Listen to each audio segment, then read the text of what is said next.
Todos ustedes, pues bueno, este día, martes 5 de febrero, vamos a comenzar un tema que está a punto de cumplir nuestra obligación patronal, que es la presentación de lo que es la determinación de la prima de riesgo. Antes de adentrarnos un poquito a cómo se debe determinar la prima de riesgo, creo que es importante ver de dónde nace esta obligación, ¿no?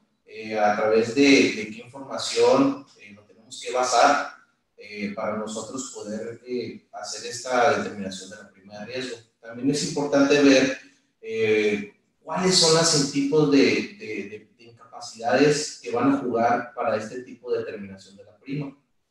Por eso vamos a entrar un poquito a la rama de riesgo de trabajo. Esta rama de riesgo de trabajo nos va a decir cuáles son los tipos de riesgo que sí califican para la determinación de la prima y cuáles son los tipos de riesgo que no califican, ¿no? Ahorita vamos a tocar unos puntos. Está primeramente viendo lo que es la rama de riesgo de trabajo, ¿no? Cuáles son los tipos de riesgo que califican y cuáles son los que no califican para la determinación de la prima, así como los tips, vamos a decirlo, porque los tips para dar una aclaración ante un riesgo de trabajo, hasta una incapacidad que te genere una ST7, que te genere lo que es el Instituto Mexicano del Seguro Social, que ellos lo llegan a calificar como un riesgo de trabajo y cuando realmente no son, ¿no? Ahorita vamos a tocar un poquito estos temas. De aquí vamos a partir lo que viene siendo para la determinación de la prima. En esta determinación de la prima vamos a ver cuáles son los pasos a seguir, cuáles son los medios que nosotros tenemos para presentar la prima de riesgo y así unos ejemplos, unos pequeños cálculos, ¿no? Para conocer un poquito más a fondo cómo es la manera correcta para presentar esta prima, ¿no? Bueno, pues comenzamos. Vamos a ver lo que es la rama de riesgo de trabajo, las incapacidades que incurren, cuáles son las que debemos considerar, cuáles no. Ver cuando una autoridad te emite una ST7 y realmente puede generarse que es una enfermedad general o que es una incapacidad por invalidez civil, o sea, ajena a lo que viene siendo riesgo de trabajo, ¿no? Para de ahí nosotros vamos a brincar a lo que viene siendo la determinación de la prima de riesgo. Ya en esa determinación vamos a ver cómo se hacen los cálculos, cuáles son los reportes que debemos considerar, cuáles son los medios para presentar, y así cuando son por web, así como son presenciales, todo, y también cuando viene siendo por ITSE, la determinación de la prima de trabajo y su presentación. Estos son los temas que vamos a tocar, lo que es la rama riesgo de trabajo, la determinación de la prima, revisar anualmente la siniestralidad, el cálculo, la integración de las cuotas, la facultad del instituto para ellos poder decir, ¿sabes qué? Vamos a dar una rectificación por la prima de riesgo de trabajo, la presentación y todas las herramientas que nosotros tenemos a la mano para cumplir con esta obligación patronal. Bueno, comenzando con el riesgo de trabajo, vamos a ver lo que son la generalidad del riesgo. ¿Qué es un riesgo de trabajo? ¿No? Son todos esos accidentes y enfermedades en los que están expuestos los trabajadores durante su ejecución con motivo de trabajo, ¿no? Los tipos de riesgo de trabajo que nos vamos a encontrar son los accidente de trabajo, enfermedad de trabajo y accidente de trayecto, ¿ok? ¿Cuándo no se debe de considerar riesgo de trabajo? No se considera cuando el trabajador sufre un accidente de estado de embriaguez o de trayecto, cuando se encuentre bajo condiciones de narcóticos o se haga intencionalmente una lesión él mismo o a través de una riña con compañeros de ellos, ¿no? Durante su jornada laboral, ¿no? Aquí es muy importante cuando no se considera riesgo de trabajo los siguientes puntos, ¿no? Muchas veces ya nos tocó un caso ahora en este año cuando un trabajador fue a trabajar, estaba trabajando en una agrícola, ¿no? En esta agrícola, ese trabajador, pues eran fiestas sembrinas, salió a trabajar el día 24, ya lo que viene siendo el día 25, pues este amigo estaba embriaguez, y por eso que tuvo una riña con compañeros de él. A través de esa riña, pues esa persona se cayó de un segundo piso, ¿no? De un segundo piso de los albergues donde están esas personas trabajando. Va a la clínica a los 2-3 días diciendo que se había caído y que se había caído donde él estaba albergado. De repente llega va a la empresa este trabajador y entrega su ST7 para que la empresa haga su debido llenado. Cuando presenta ese ST7, pues la empresa percata que el instituto le está calificando como un riesgo de trabajo. A través de ahí, en el R77, al reverso de él mismo, viene una opción de llenado del patrón, donde el patrón puede exponer el caso de cómo ocurrieron los riesgos de trabajo. Ahí mismo el patrón empieza a manifestar de que, oye, espérame tantito, este 77 no corresponde o no la hacemos nosotros válida. ¿Por qué? Porque el trabajador, para empezar, se encontraba en estado de embriaguez y número dos, estaba fuera de horas laborales. Esta persona estaba en su albergue donde él habitaba y entonces él sufrió ese accidente y a los 2 días pues fue y se presentó a lo que viene siendo a la clínica. Entonces ya una vez que nosotros manifestamos y expresamos lo que viene siendo cómo ocurrió el riesgo de trabajo y bajo el fundamento del artículo 46 de la Ley del Seguro Social, se le dijo que no procede, ya que más que nada porque el trabajador no estaba en su jornada laboral y aparte estaba bajo condiciones de embriaguez, ¿no? Entonces, esa parte son las que nosotros tenemos que cuidar muchas veces cuando llega una 77. Tenemos la facultad de nosotros de poder expresar nuestras observaciones sobre ese riesgo de trabajo. Por eso es importante, cuando me llega una 77, valorar si realmente es considerado dentro del trabajo, ¿no? ¿Cuáles son los tipos de incapacidades por riesgo de trabajo que pueden ocasionar este tipo de riesgo, ¿no? Es una incapacidad temporal, una permanente parcial y incapacidad permanente total, o inclusive su muerte, ¿no? Aquí para nosotros considerar qué incapacidades son las que entran para la determinación de la prima, son aquellas incapacidades temporales. ¿Cuáles son las temporales? Que cuando surte el riesgo de trabajo, el trabajador va y se incapacita, y en esa incapacidad, ya sea si le dan 2 o 3 días, o 5 días, o 6 días, es cuando le entrega su incapacidad y le pagan su 100% de riesgo de trabajo. Esas incapacidades son las que se ingresan a lo que viene siendo a lo que viene siendo la determinación de la prima. Ahora, cuando tenemos una incapacidad permanente parcial, normalmente esto ocurre ya que pasa de lo que viene siendo de la total, no la parcial antes que comience la total.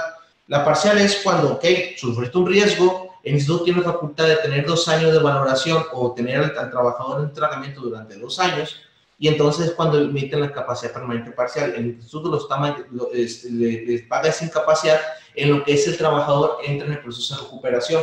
Una vez ya determinada esta incapacidad, ya que tenga la valoración y el instituto dice, ¿sabes qué? Tu trabajador no estás apto para lo que viene siendo para hacer funciones laborales, entonces yo ya te emito lo que viene siendo una incapacidad permanente total.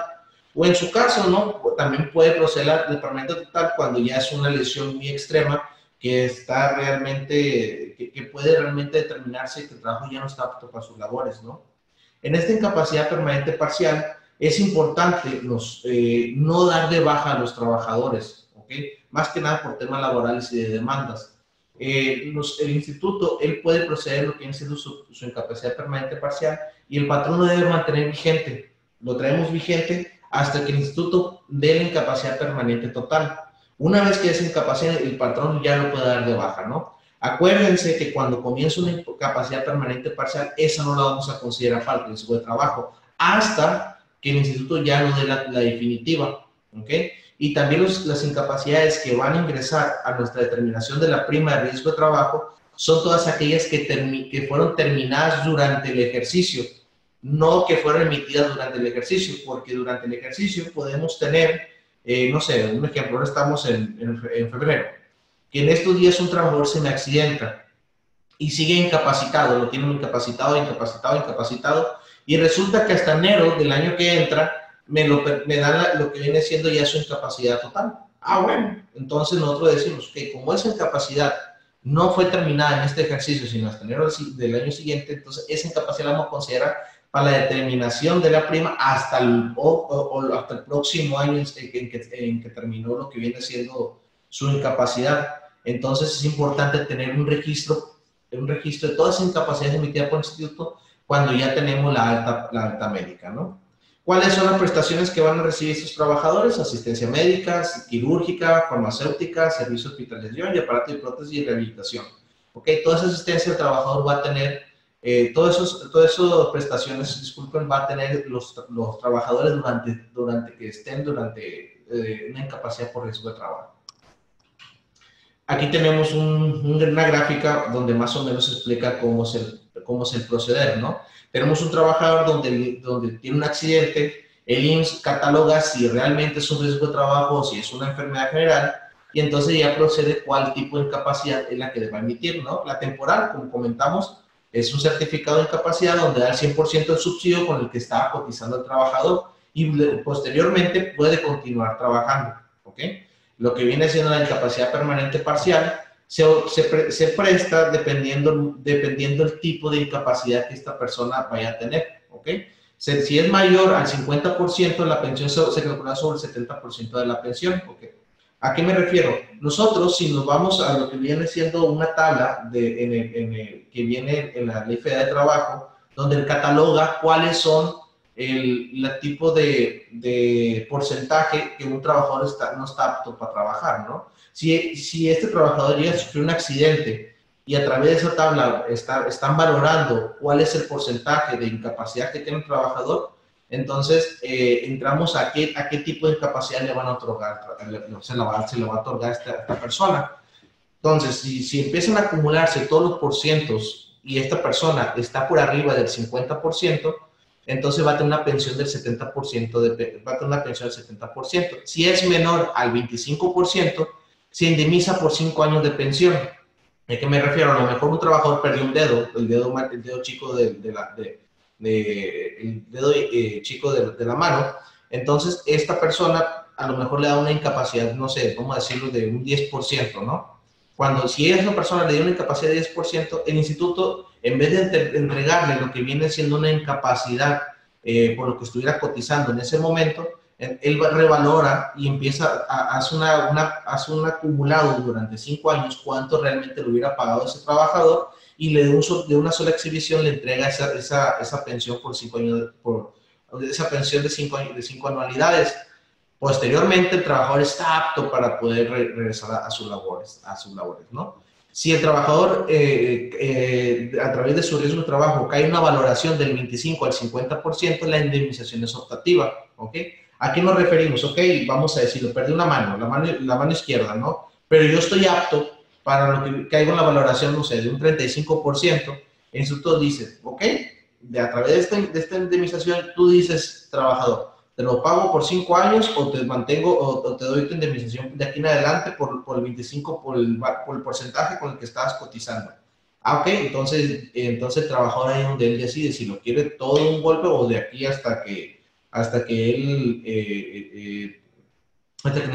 tenga, o sea, de aquí hasta que el patrón, o perdón, el instituto lo tenga incapacitado, ¿no? Hasta la muerte del trabajador. Y él puede regresar a sus labores siempre y cuando su incapacidad no sea mayor del 50%. Si regresa al mismo puesto, no tiene que ser mayor del 50% de lo que está incapacitado.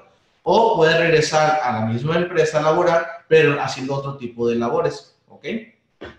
Ahora, la permanente total definitiva es cuando el trabajador excede el 70% de valoración y él recibe un 70% de pensión. Y ya cuando el trabajador en riesgo de trabajo llega a lo que viene siendo una defunción, pues ya le entrega lo que viene siendo una pensión, ya sea si es a la concubina, a los huérfanos y lo que viene siendo a los padres, ¿no? Esos son los tipos de incapacidades que debemos considerar para lo que viene siendo la terminación de la prima de riesgo de trabajo. Ahora sí, vamos a cuál es la prima de riesgo, ¿no? Es la acción de determinar la prima con la que la empresa habrá de cubrir las cuotas del seguro de riesgo de trabajo, tomando como un base para el cálculo de riesgo de trabajo ocurridos y determinados en la empresa durante el ejercicio inmediato anterior a la fecha de revisión. Aquí, ¿en qué fundamento lo vamos a encontrar? A través del artículo 74, 72, 32 y 34. 32 del RACER y 34 del RACER, ¿no? Es donde tenemos la obligación de revisar anualmente nuestra siniestralidad para determinar si permanece en la misma prima o disminuye o aumenta. Pero aquí vamos a ver también un poco donde nosotros debemos caer en la prima. En la misma ley del Seguro Social hay unas clases en el cual nosotros vemos, dependiendo de nuestra actividad como patrón, y vamos a ver en qué prima vamos a caer. Cuando nosotros nos vamos de alta como patrones, tenemos que dar de alta en una prima media a través de ese tipo de clases de empresas. A partir de ahí, tenemos que ver si nosotros tenemos un año completo. Si nos damos de alta lo que viene siendo en un marzo de este año. Entonces nosotros no estamos obligados a presentar la prima de riesgo hasta lo que viene siendo el próximo año, ya que tengamos, hasta que terminemos un ejercicio completo. Es decir, este año, pues si comenzamos en marzo y termina en diciembre, pues no es un año completo. Entonces ya empieza a correr el próximo año para presentarlo hasta dentro de 2 años posterior nuestra nueva prima, para ver si nosotros aumenta o disminuye, ¿no? El procedimiento de la fijación, bueno, el artículo 72 es donde vamos a encontrar el procedimiento donde nosotros vamos a en qué clase vamos a quedar. En el 32, en materia, en el 32 RACER, es cómo vamos a seguir para cumplir la obligación establecida en el 74. Más que nada es donde vamos a encontrar las fórmulas, ¿no? Para nosotros determinar nuestra prima de riesgo de trabajo. Y en el 74 la obligación de llevar un registro pormenorizado de nuestra siniestralidad, ¿no?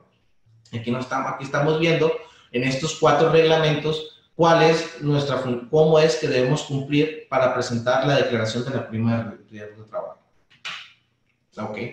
Para la regla de revisión anual de siniestralidad y determinación de la prima se obtendrá en base a los casos de riesgo de trabajo terminados, como lo comentamos un momento, que debe ser del 1 de enero al 31 de diciembre del año que se trate, a excepción de los accidentes que puedan ocurrir al trasladarse al centro de trabajo o viceversa. En esto entendemos que el accidente de trayecto no computa para esta siniestralidad, ¿no?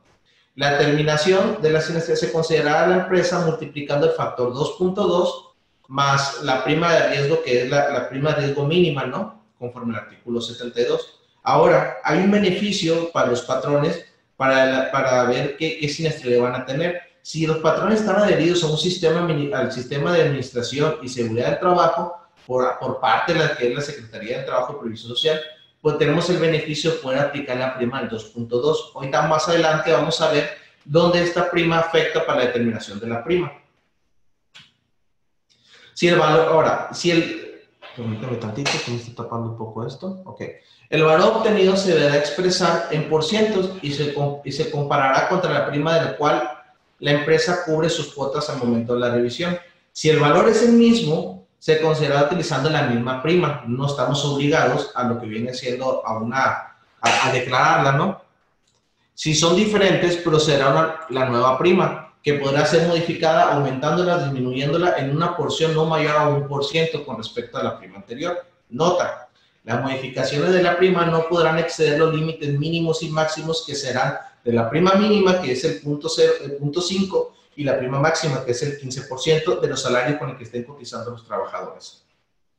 La prima obtenida tendrá vigencia desde el 1 de marzo del año siguiente, aquel que concluyó el periodo de cómputo, hasta el último día de febrero del año subsecuente.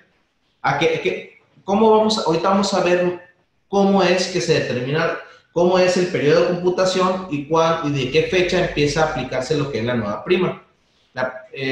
Los plazos de presentación van a ser durante el mes de febrero, haciendo constar los riesgos de trabajo terminados durante el año que se revisen, precisando la identificación de los trabajadores y las consecuencias de cada riesgo, así como los trabajadores promedios expuestos al riesgo, afecto para calcular la prima conforme cubran las cuotas de riesgo de trabajo, ¿no?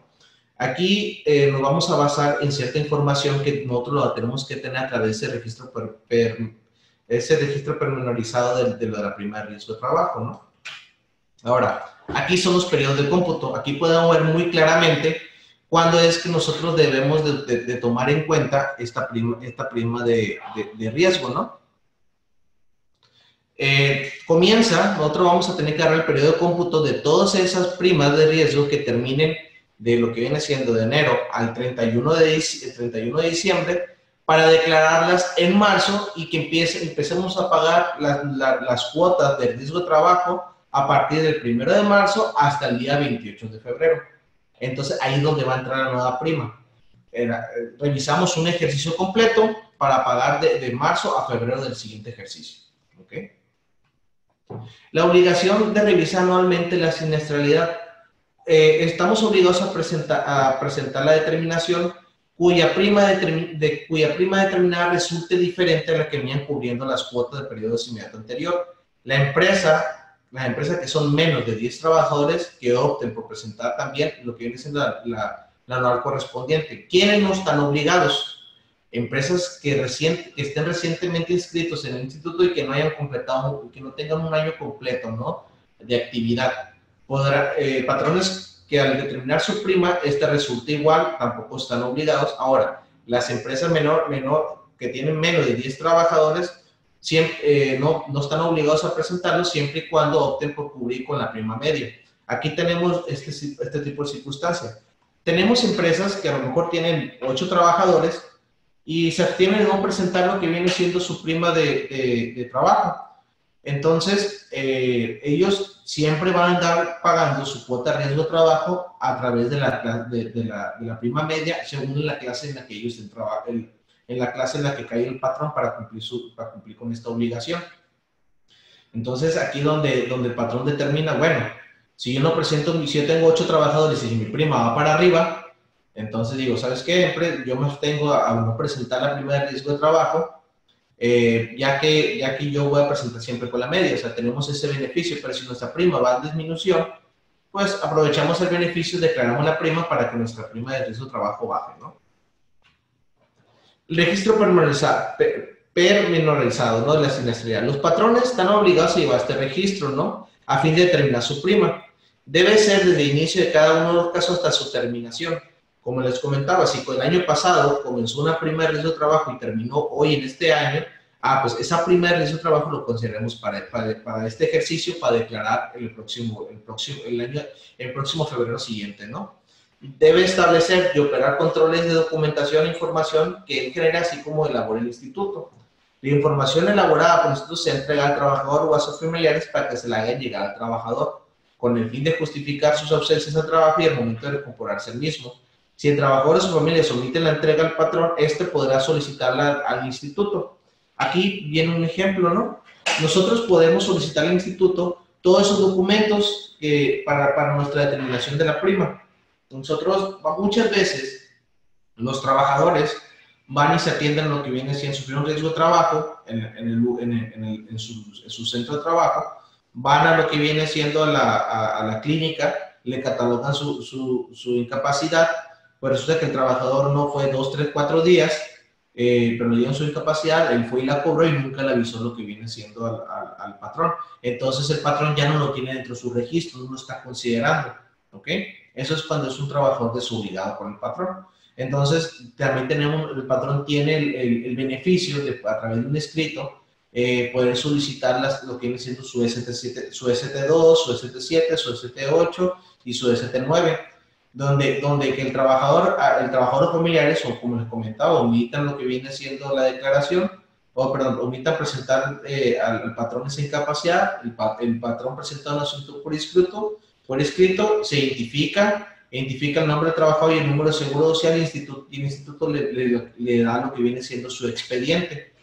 Y de esa forma nosotros podemos enriquecer lo que viene siendo nuestra base de datos o nuestro registro de siniestralidades para poder cumplir de manera oportuna a lo que viene siendo nuestra presentación de la prima de riesgo de trabajo. Es importante, muchas veces nosotros tenemos nuestro papel de trabajo de ese registro y de repente nos metemos a lo que viene siendo el portal del INSEE para bajar todos esos registros que el instituto tenga contemplados, y podemos apreciar en esos momentos que el instituto puede ser que tenga más riesgo de trabajo registrado que lo que tenga el patrón. Entonces ahí es donde nosotros podemos, a través de escritos, solicitar todas esas incapacidades para ver si realmente fueron riesgo de trabajo, ¿no? Y hacer nuestras aclaraciones procedentes para poder presentar la prima de riesgo. O en su caso, si realmente son riesgos de trabajo que ocurrieron, que vamos a decir que el trabajador le notificó a su jefe inmediato, y esta persona, jefe inmediato, no se lo hace saber al patrón, entonces el trabajador cumplió, ¿ok? Y nosotros no tenemos registrados esa incapacidad. Por lo tanto, es muy importante cotejar con lo que tiene el instituto, con lo que tenemos nosotros como patrones. También puede ser que los registros que tengamos nosotros como patrones el instituto no los tenga contemplados en su base de datos a través del INSEE. Pero ojo, lo que es medicina familiar de trabajo, estas gentes capturan las incapacidades a mano. A lo mejor ahorita las incapacidades que tenga el patrón no las tiene el IMSS. Y decimos, ¿sabes qué? Como no las tiene el IMSS, no las vamos a contemplar para el riesgo de trabajo. No, es importante contemplarlas. Si el IMSS no lo tiene tarde o temprano, lo van a capturar en su base de datos y es donde va a votar que realmente no cumplimos en presentar la siniestralidad correcta, con la prima de riesgo correcta. Entonces ahí es donde viene la facultad del instituto para poder rectificar una nueva prima al patrón. Y ahí es donde ya pueden proceder las multas, proceden diferencias, porque el instituto inmediatamente no te hace rectificación. Tú presentas en febrero, vamos a decirlo que para abril, mayo, el instituto viene con una notificación de rectificación de prima de riesgo de trabajo, porque tu patrón omitiste considerar unas incapacidades. Entonces, donde ya viene que tú tienes diferencias por ese concepto, tienes que pagar las cuotas, tienes que pagar y tienes que pagar las multas, ¿no? Y además de la multa por no determinar correctamente tu prima de riesgo. Por eso es importante entrar en valoración de qué es lo que vamos a contemplar para nuestra declaración, ¿no? Si el instituto no lo cuenta, hay que contemplar nosotros. Si el instituto tiene prima de incapacidad por el trabajo que nosotros no tenemos, lo solicitamos por escrito y por ese escrito verificamos que la incapacidad esté correcta. En dado caso, pues proceder con la aclaración, ¿no?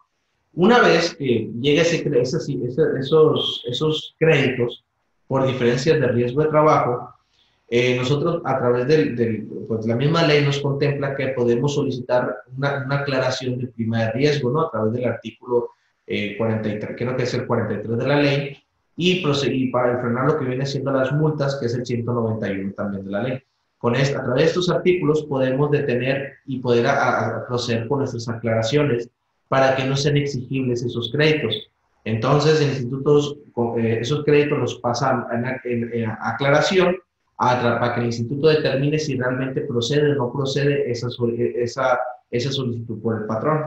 Una vez que tú sabes que no procede, pues ya te emite lo que viene siendo una aclaración procedente, y si no llega a proceder, pues tú te vuelve a emitir lo que viene siendo la clasificación la rectificación de la prima.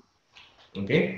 Para el cálculo de la prima, para nosotros poder calcular la prima, hay una fórmula, que esta fórmula viene determinada en la misma ley, ¿no? Donde podemos ver las siguientes siglas, donde podemos ver que va a contemplar los días subsidiados que causan las incapacidades temporales, cuáles son la suma de porcentaje de las incapacidades pues, otorgada por el instituto, el número de funciones, la prima mínima, lo que viene siendo pues, el promedio anual de la vida activa de un trabajador, ver el factor de la prima, si no estamos a través de este programa de la Secretaría de Trabajo y Previsión Social, o si sí estamos, pues ya determinamos si es la 2.3 o la 2.2 y el número de trabajadores expuestos a riesgo, ¿no?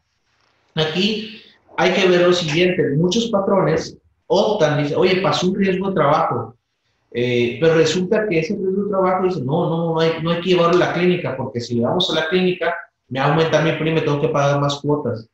Nosotros siempre hemos dado una recomendación, que cuando ocurra un riesgo de trabajo, inmediatamente llévenlo a las clínicas, que el instituto los atienda. No importa que su prima de riesgo llegue a elevarse.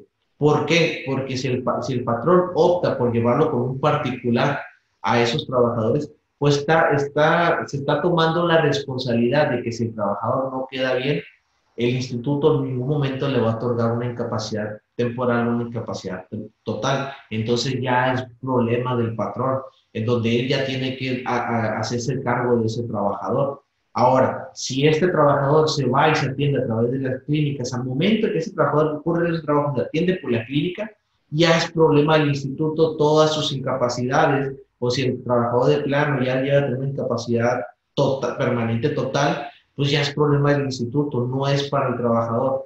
¿Qué tanto puede significar el aumento? Todo depende del número de trabajadores que estén promedios expuestos al riesgo, porque mientras más número de trabajadores tengamos expuesto, más días puede subsidiar el seguro, ¿ok?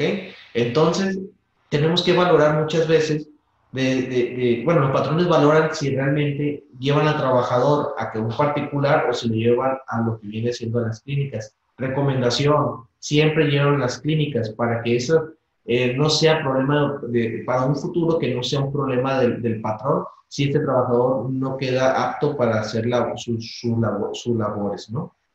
Aquí vamos a ver también un ejemplo, si es una incapacidad temporal, esas que pues, le incapacitan por 1, 2 o 3, 4, 5 días o hasta el mes, podemos ver que ese tipo se quebró un pie o algo, ese tipo de incapacidades, el instituto puede subsidiar a los trabajadores tantos días sin afectar la prima de riesgo. Y vamos a ver un ejemplo.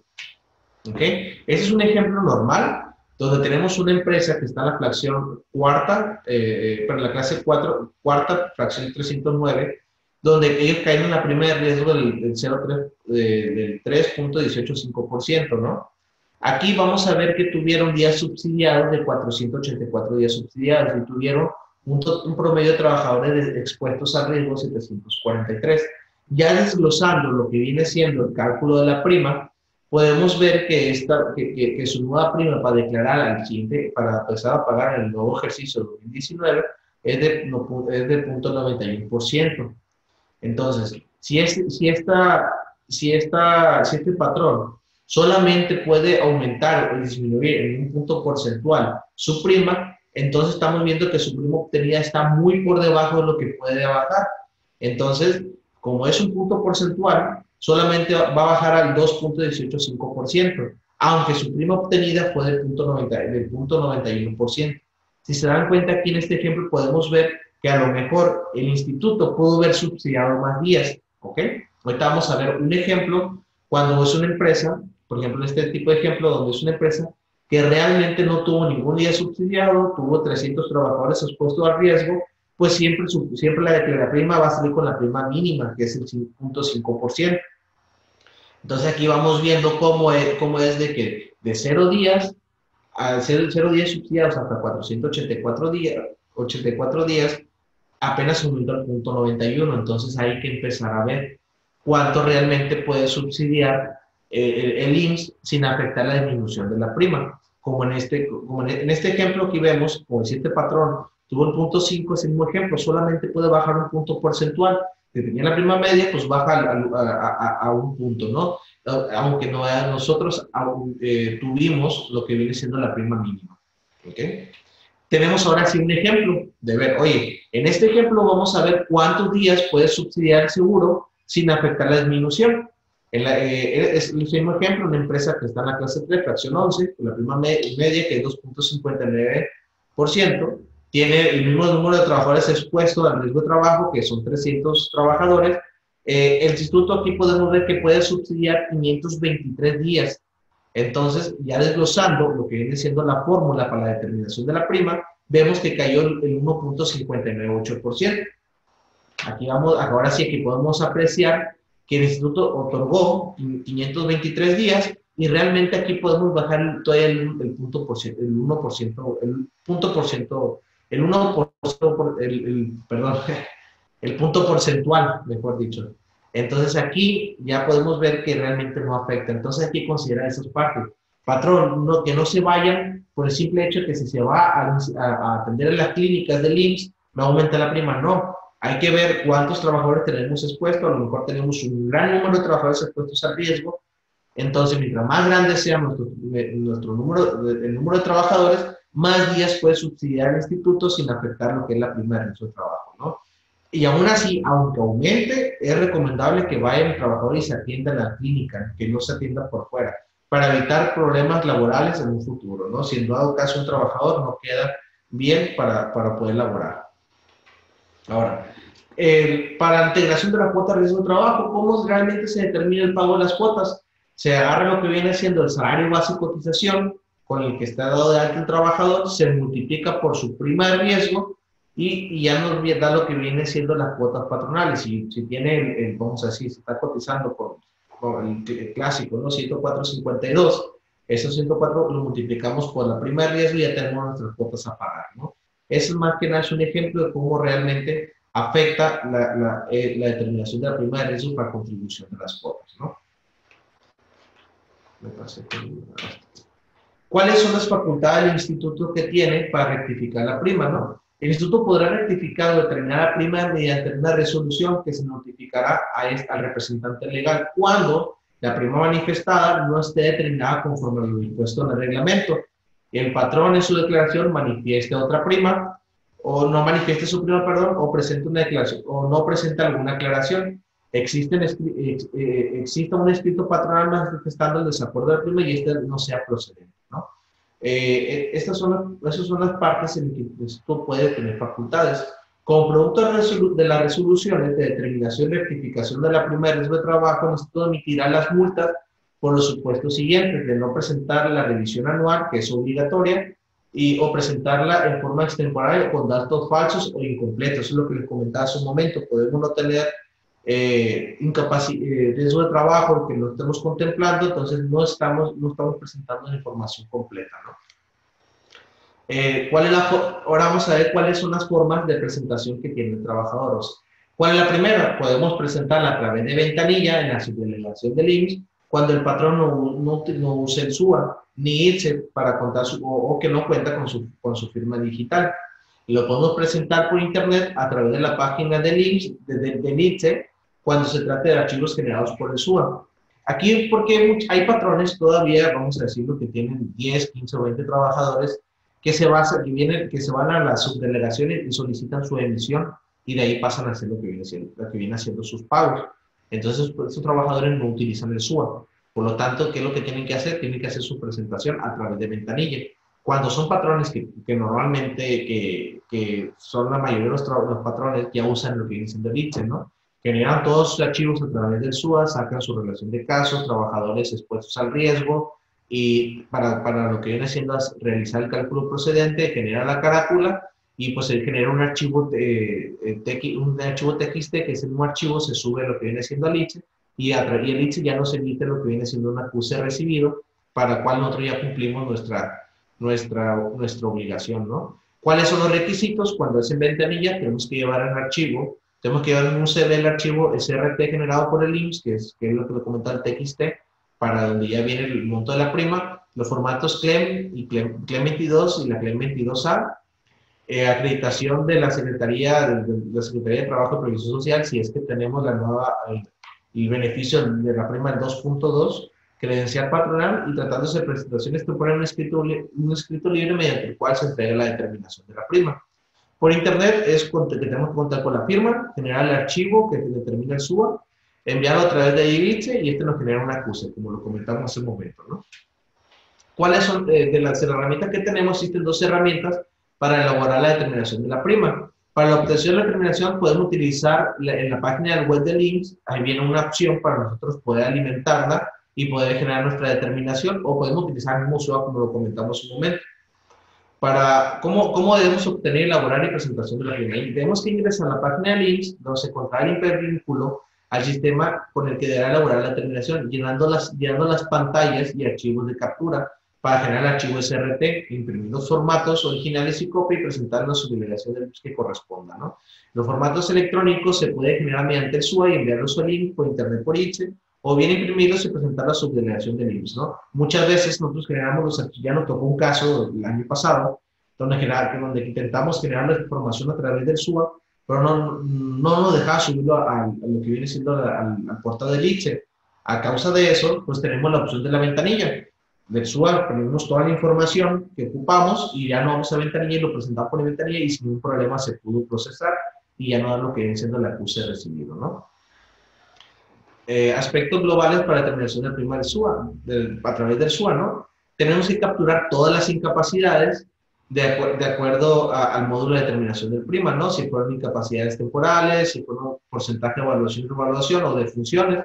Incapacidades temporales para efecto de alimentación del sistema del riesgo de trabajo se clasifican de la siguiente manera, ya sea, si nosotros tuvimos incapacidades temporales, tenemos la única, la inicial, la subsecuente y la alta médica, ¿no?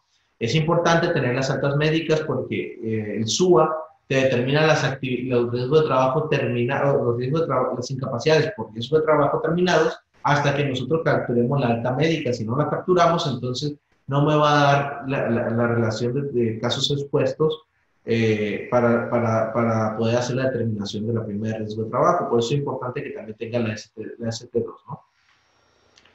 Para evaluación de funciones, para efecto de alimentación al sistema, el porcentaje de evaluación otorgados como consecuencia de un riesgo de trabajo se deberán considerar las siguientes categorías: la evaluación inicial provisional, la inicial definitiva, evaluación posterior a la fecha de la alta, revaluación provisional, revaluación definitiva o la defunción. Eso es cuando ya tenemos que no son las incapacidades temporales que normalmente tenemos los trabajadores, que son a corto plazo, es cuando ya tenemos una permanente parcial, una permanente total, o en el caso de la disfunción, ¿no? El módulo de determinación de la prima de riesgo de trabajo, ¿no? Aquí vamos a hablar un poquito de los módulos que tenemos en el SUA. El cálculo de 10 trabajadores promedio. Mediante esta opción se podrá realizar la explotación de información concerniente a la cédula mensual de liquidación de las cuotas y calcular el número de trabajadores expuestos a los riesgos de trabajo, que servirá para el cálculo de la prima de riesgo. El sistema automáticamente deducirá los días del ausentismo y de incapacidad de los trabajadores previamente registrados en el sistema, sin importar la rama de seguro de la incapacidad. O sea, no importa qué incapacidad sea, si es enfermedad general, invalidez de vida o riesgo de trabajo, ¿no? Ya los descuenta, ¿no?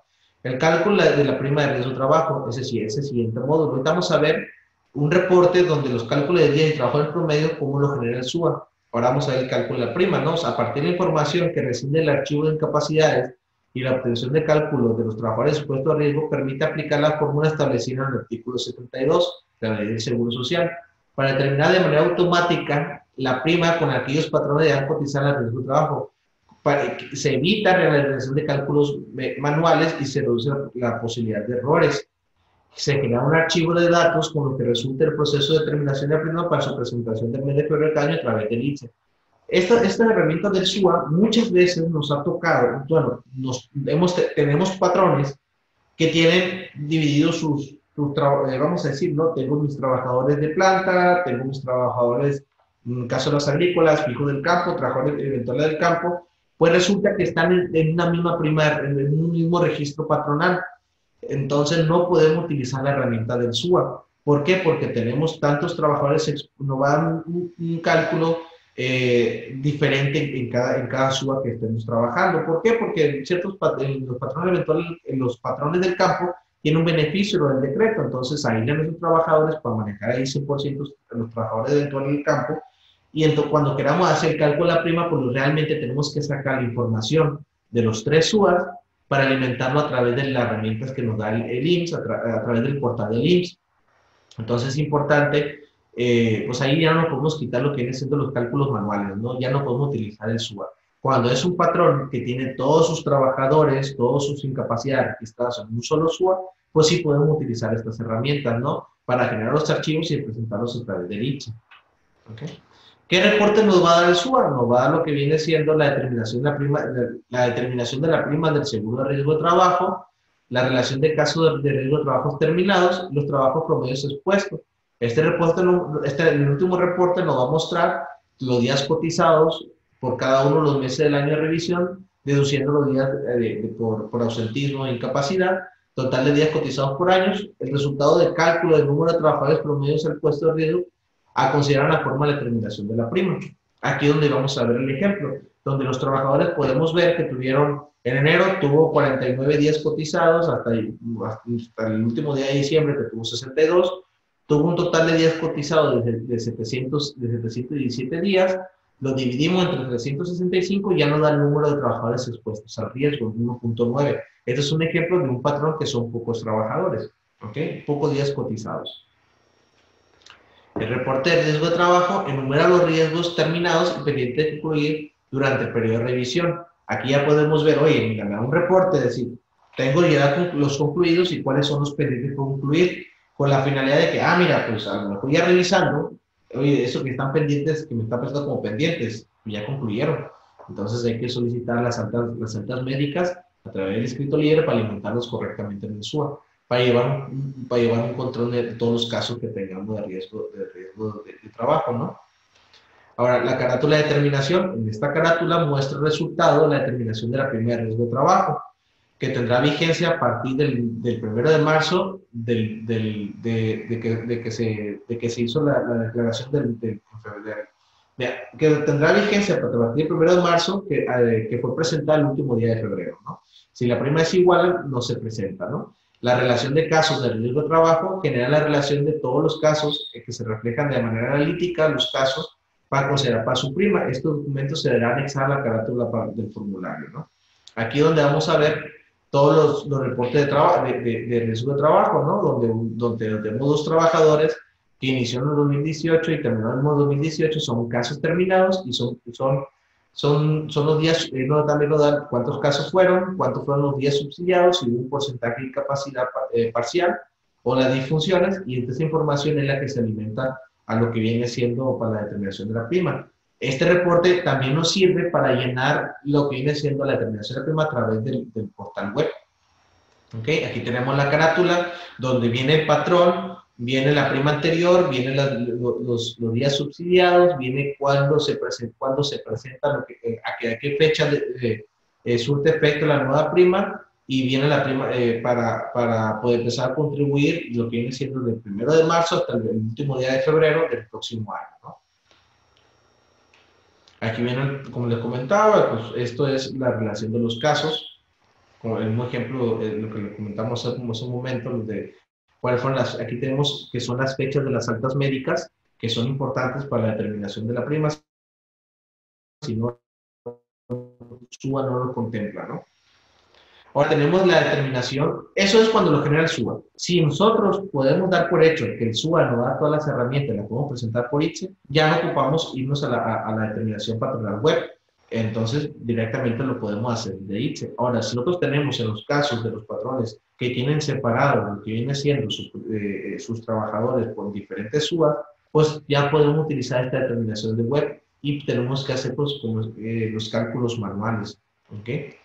Se realizan dos acciones básicas: genera un archivo electrónico que a partir de 2013 se ha implementado la posibilidad de generación de archivos CRT para simplificar el manejo interno de la información, evitará errores de la captura, eliminando riesgos que existan diferencias llevadas a la manipulación de los datos, impresión de los formatos con un acuse de recepción al trámite. Ambos deberán presentarse en ventanilla de afiliación en la oficina administrativa que le corresponda durante el mes de febrero.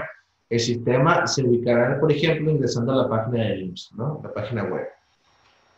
Se trata de un sistema denominado determinación patronal web, considerado más simple y amigable debido a la información que se trabaja y alimentará en línea, por lo tanto no es necesario resguardar el programa en el disco duro del equipo del usuario. Solo en el caso de tener riesgo de trabajo terminado se debe ingresar el archivo Excel alimentándolo con los casos. Aquí, en la relación de los casos, tenemos que el mismo portal web te da un Excel en el cual tú los alimentas para importarlos. Es como un tipo layout para que el sistema web te esté considerando los riesgos de trabajo terminados. Este sistema facilitará el manejo debido a que solo es una pantalla para guardar e imprimir lo que es la carátula, relación de casos y el archivo CRT, ¿no? Es importante las consideraciones técnicas por correo, el correcto funcionamiento del sistema para la determinación patronal web. Podrá encontrarlas en el instructivo del sistema de determinación web disponible en la misma página. Si tienen una duda, pues de manejo, ahí mismo en la misma página viene ese manual. Se deberá capturar la información que se solicita en la pantalla principal y al final se generará, por lo tanto, un archivo electrónico como la impresión de los formatos CLEM 22 y CLEM 22 en su caso. Como lo comentamos un momento, uno de los requisitos para presentarlos en la ventanilla son estos formatos, el CLEM 22 y el CLEM 22A, y ya te lo da esta determinación web. Aquí tenemos un ejemplo de qué es lo que se debe llenar, ¿no? ¿Cuál es el periodo total de días subsidiados, la suma de los porcentajes de las incapacidades parciales o totales, número de funciones, número de trabajos expuestos al riesgo, factor de la prima, todo lo que alimentamos en la prima, en lo que viene siendo en el SUA, aquí lo vamos a alimentar lo que viene siendo en este portal web. Este es un ejemplo de la pantalla que aparece. Constará de 3 pantallas: la captura de datos, confirmación de ellos para el cálculo, resultado de generación y los requisitos, ¿no? Alimentar en línea los datos generales de la empresa, extraer el archivo de Excel para registro de los casos, que lo comenté hace un momento, confirmación de datos para determinar la prima, nos da el archivo SRT, generamos la carátula, la CLEM 22 y la relación de casos, la CLEM 22A, y esto lo imprimimos para presentarnos lo que viene siendo la subdelegación. Se deberán anotar los datos siguientes, los datos de la empresa, indicar si la empresa cuenta con el sistema de la Secretaría de Previsión del Trabajo, que es para el factor 2.3 o 2.2, la clase y la fracción, la prima anterior que tenían, Número de trabajadores puesto a riesgo, indicar si la empresa tuvo o no riesgo de trabajo. En su caso, la respuesta sea afirmativa, se procede a alimentar el Excel, si no, no es necesario alimentarlo. Al no tener registro, se puede proceder a realizar el cálculo de determinación, el cual obtendremos los archivos que ocupamos por presentarlo por ventanilla. Aquí es el ejemplo donde empezamos a alimentar esta información que les comenté hace un momento. Se deberá registrar uno a uno cada de los casos que tengamos para la relación de los casos. Aquí está la forma en que ya nos da el reporte de la relación de los casos. Más adelante vamos a ver cómo es el Excel. En esta hoja se encontrará el formato de la determinación de la prima de riesgo de trabajo derivada de la revisión anual de siniestralidad de la CLEM 22 y será reflejada la nueva prima para cubrir las cuotas de riesgo de trabajo en el cual fue calculada la base de los datos de riesgo de trabajo. Si no existen errores, será corregir los datos capturados en la hoja que corresponda. La relación del caso contiene todos los casos de RT extraídos a través del archivo en Excel, el CLEM 22. Concluimos con la captura de todos los casos y si los datos son correctos, se deberá calcular la prima, se deberá guardar el archivo SRT y lo presentamos a ventanilla. Se deberá copiar el archivo SRT en una unidad extraíble. Claro, esto tenemos que presentar en USB o en disco compacto. Normalmente ya no usan el Compact Disc en lo que viene siendo en las subdelegaciones. Lo más recomendable es siempre llevarlo en un USB, ¿no? Más que nada, pues si hay algo, una información, es más fácil guardar ahí que en un CD, ¿no? Imprimimos los formatos, la relación de los casos, las carátulas, y ya esos son los principales requisitos para su presentación. Y este es el Excel que les comentaba. Aquí podemos alimentar la información, número de seguro social, extrayendo lo que viene siendo el dígito de verificación, el SUCUR, el número del asegurado, si ha recaído la valoración, cuándo fue el riesgo de trabajo, el tipo de riesgo, los días que subsidiaron, cuándo fue la alta médica y si hubo una incapacidad permanente parcial o total. Este es el layout que se alimenta de forma manual y se sube lo que viene siendo el portal del web. ¿Okay? La presentación de la prima de riesgo de trabajo se deberá acudir durante el mes de febrero a la ventanilla con los archivos que ya les comentamos hace un momento, que son el archivo que van a USB, el SRT, su CLEM 22, lo que viene siendo la tarjeta patronal, la CLEM 22A, donde viene la relación de los casos impresa, la carátula de lo que viene siendo también de la nueva prima, presentamos a la delegación, ya con eso ellos lo leen, leen esa información y ya no nuestro acuse de recibido. ¿Ok? Ya que nos presentan ese acuse de recibido, nosotros ya cumplimos con nuestra obligación.